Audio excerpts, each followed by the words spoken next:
En nombre del Padre, del Hijo y del Espíritu Santo.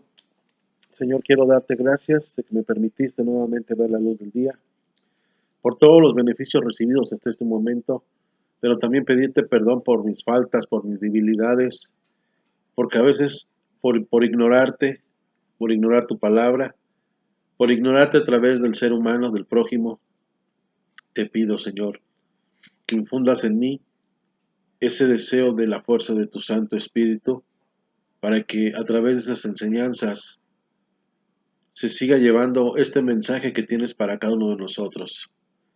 Tú que vives y reinas ahora y siempre por los siglos de los siglos. Amén. Santo y divino Espíritu, destruye en mí toda pereza espiritual, toda indiferencia, toda duda, todo miedo. Lléname plenamente de tu luz, de tu sabiduría, de tu paz, de tu gozo, de tu amor. A ti, divino Espíritu, que eres Dios y que siempre me acompañas, a ti sea la gloria, el honor, el poder, la adoración, por los siglos de los siglos santos. Amén. En el nombre del Padre, del Hijo y del Espíritu Santo. Amén. Paz y bendiciones de parte de Dios Padre y de Jesucristo el Señor estén con ustedes hoy en esta tarde. Es un gusto de parte de un servidor poderles compartir una enseñanza más. Hoy quiero hablarles de los dogmas marianos, ¿sí? Quiero hablarles, seguir hablándoles de Nuestra Señora estos días que estamos atravesando de Adviento, en vísperas del nacimiento del Hijo de Dios.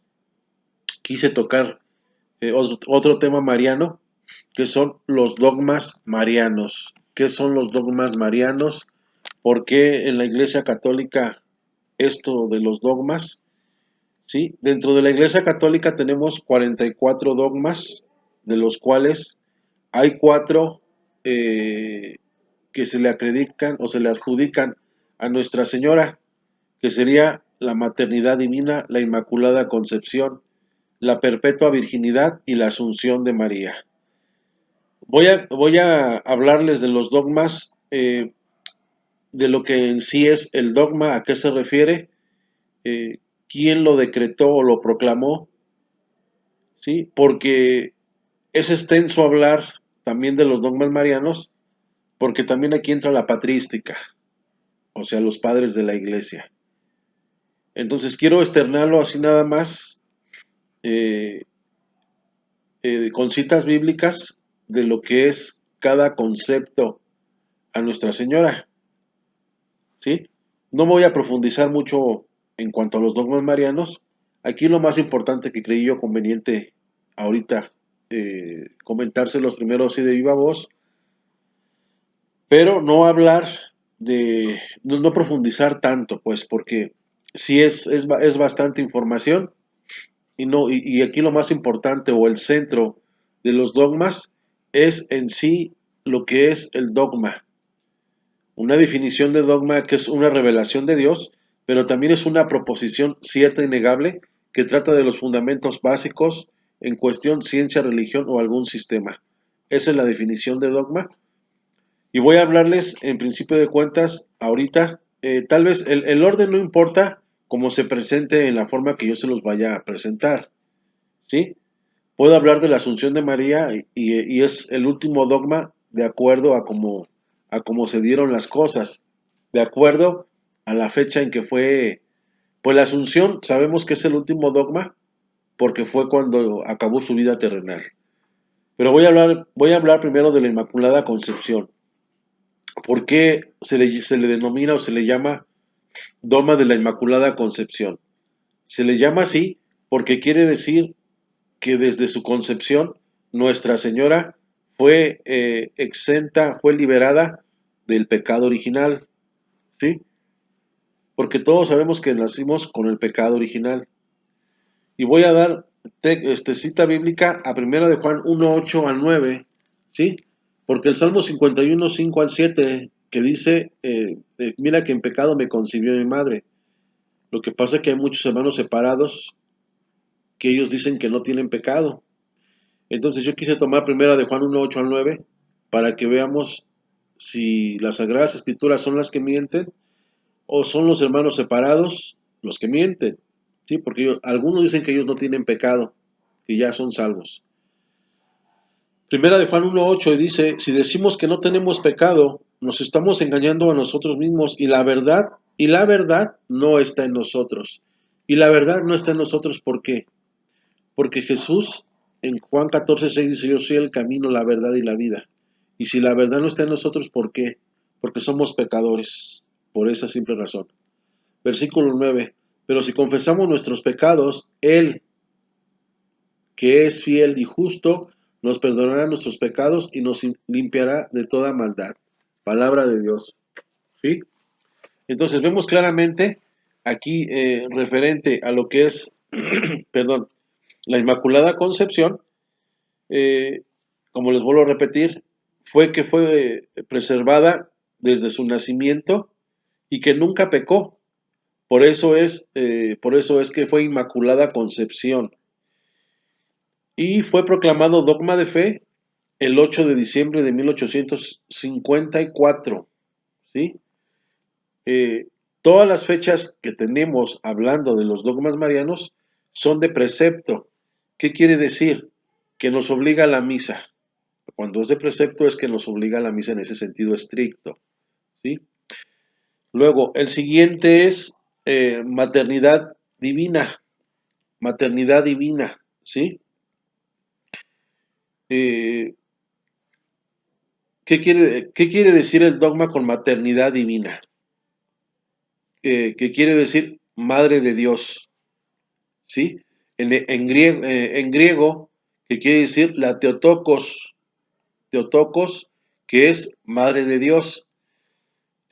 Surgió un hereje nestorio en los primeros siglos de la Iglesia, en el siglo tercero, cuarto, que él decía Cristotokos, o sea, eh, que él no reconocía a Jesús como Jesús Dios, sino como Jesús hombre.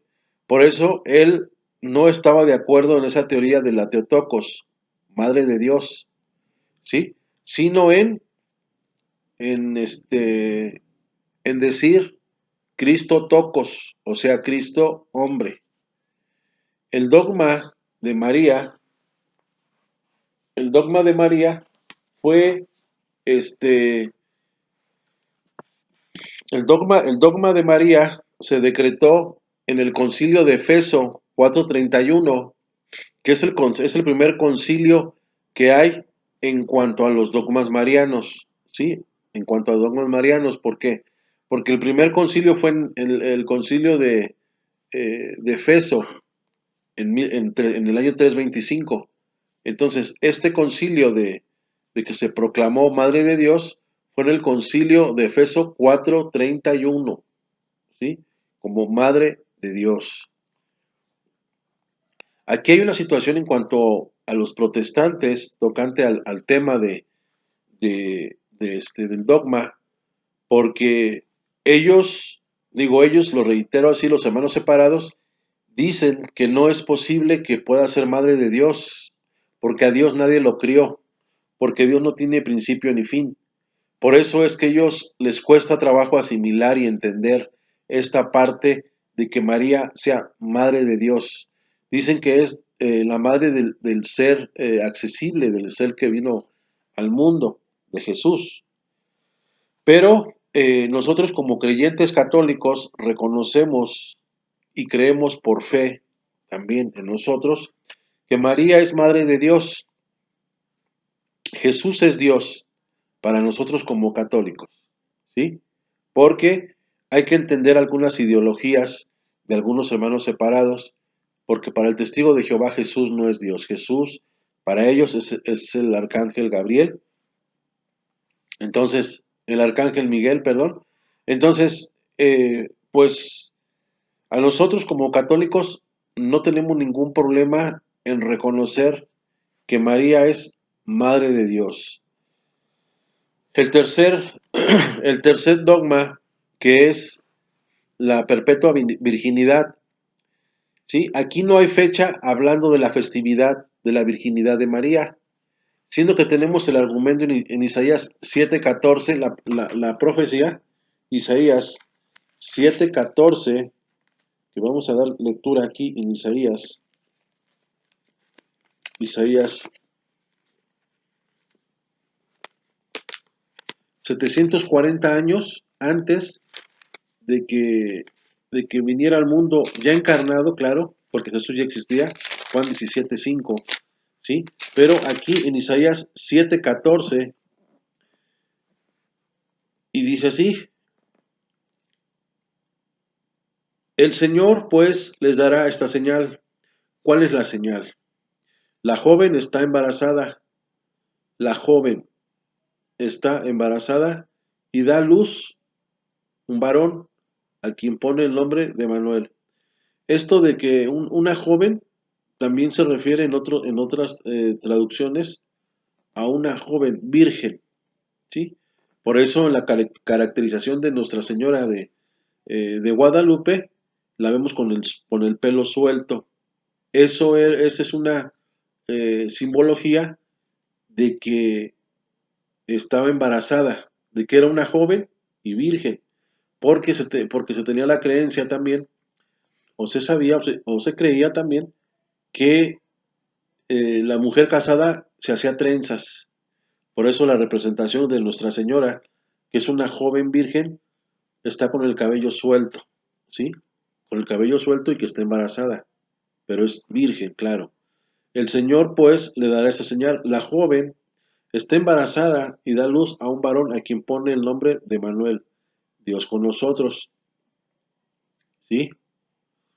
15. El niño se alimentará de leche cuajada y miel hasta que sepa rechazar lo malo y elegir lo bueno. Palabra de Dios. Y vemos en Mateo 1:21 al 23, ¿sí? San Mateo. Se cumple aquí la profecía en San Mateo 1:21. Vamos a dar lectura aquí. San Mateo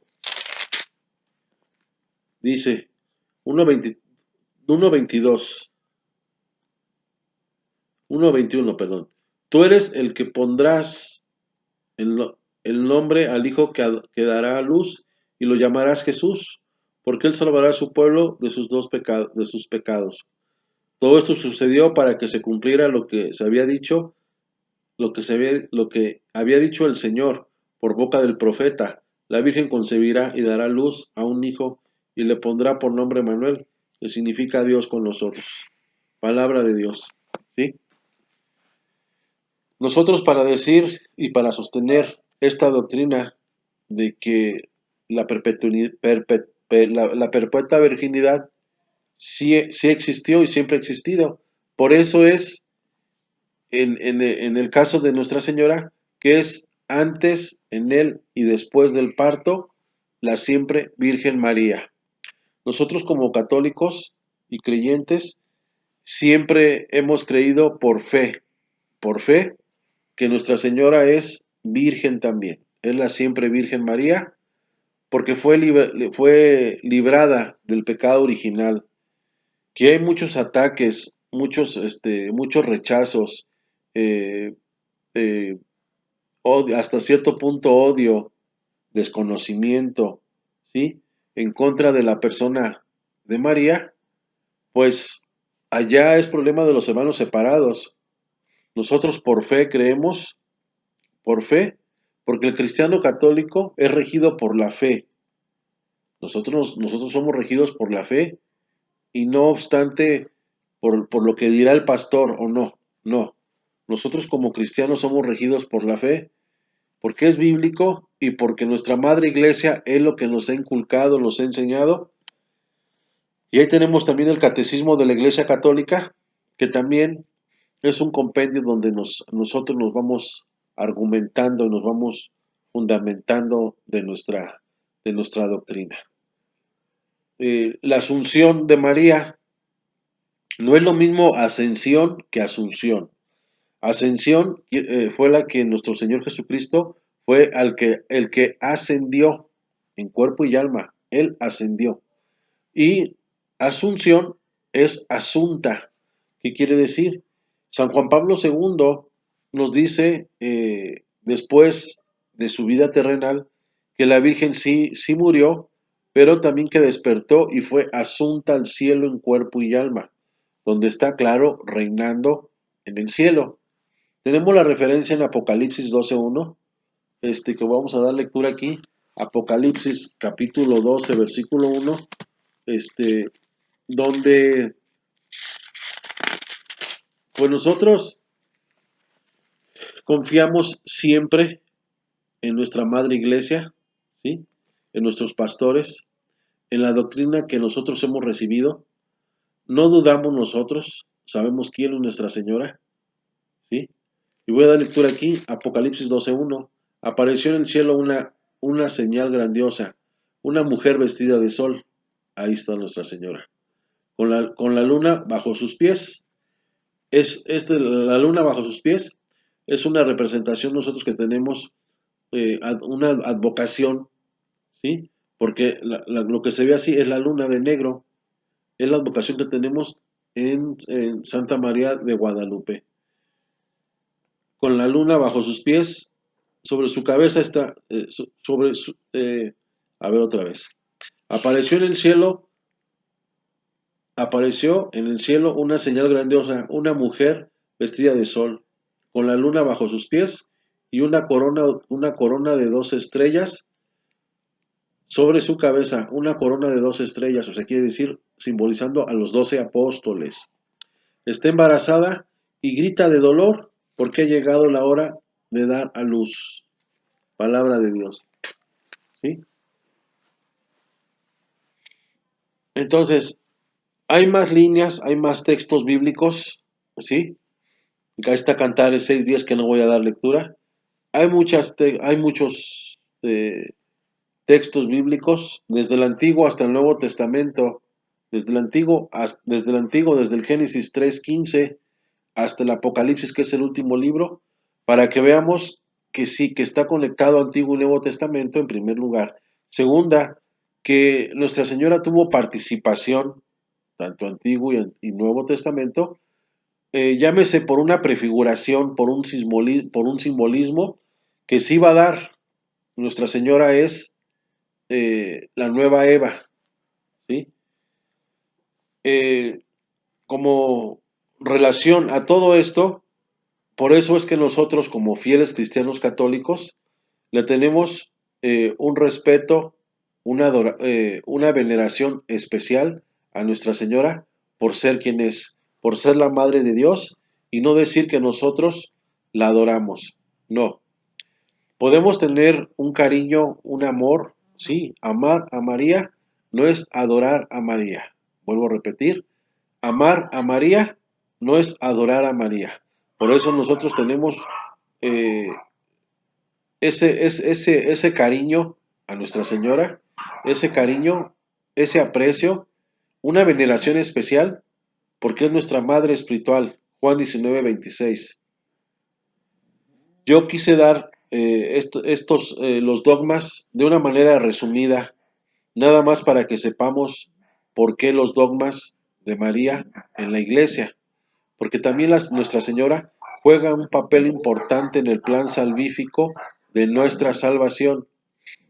La intercesión mayor que tenemos arriba de los santos, que a esa intercesión, veneración especial, nosotros como fieles cristianos católicos le llamamos hiperdulía. Es una veneración por arriba de los santos, porque la veneración que se les da a los santos es dulía. Hiperdulía a una veneración un poco más excelsa por ser la Madre de Dios.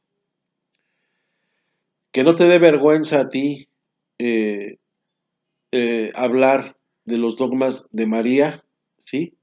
Hay sustento bíblico de lo que queramos hablar con respecto a Nuestra Señora, ¿sí? Eh, que porque hablan y se expresan muy mal de Nuestra Señora, igual la subestiman en decir que es una gran señora. No, no es una gran señora en el sentido como ellos nos lo presentan. Es la Madre de Dios. Jesús es Dios. Que Jesús haya venido al mundo con sus dos naturalezas, eso no exime de que a Jesús se le robe su esencia, lo que es. Jesús es Dios. Espero que esta pequeña enseñanza que te acabo de compartir de los dogmas marianos en una forma resumida haya sido de tu interés, que te sigas instruyendo en cuestión de la fe, que sigas profundizando, preparándote y que a su vez también tú compartas estas enseñanzas de las cuales yo te he dado en este momento. Y que el Señor nos siga bendiciendo a todos en el nombre del Padre, del Hijo y del Espíritu Santo. Amén.